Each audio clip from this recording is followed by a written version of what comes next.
बेहतरीन खबर देंगे। कायमा कमेटी बराए दिफाई पैदावार के अरकान का जीएचक्यू का दौरा। आईएसपीआर की जानिब से बताया गया कि आर्मी चीफ जनरल रहमान शरीफ ने अराकीन पार्लियामेंट को खुशामदीद कहा। डीजीएमओ ने सरहद पर सिक्योरिटी की सूरत हाल पर भी ब्रीफिंग दी।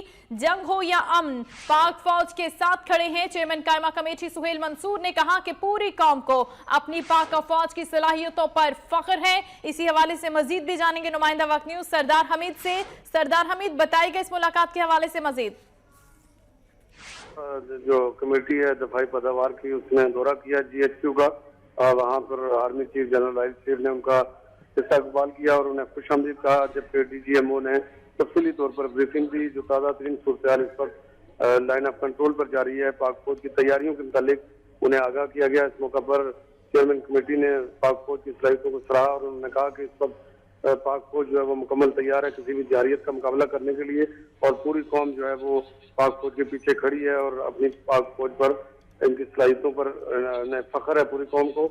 इस मौका पर डीजीएमओ की तरफ से उन्हें लाइन ऑफ कंट्रोल पर जो आलिया भारतीय बिला इस्तेमाल फायरिंग की गई और इस पर पाक फौज की जानिब से जो रिस्पॉन्स किया गया, जो अभी कार्रवाई की गई, उस पर भी तफसीली तौर पर ब्रीफिंग दी गई और ये बताया गया कि पाक फौज पूरी तरह लाइन ऑफ कंट्रोल पर तैयार है किसी भी सूरत हाल से निपटने के लिए। जी ठीक है, आपका बहुत शुक्रिया। सरदार हमीद हमें अपडेट कर रहे थे।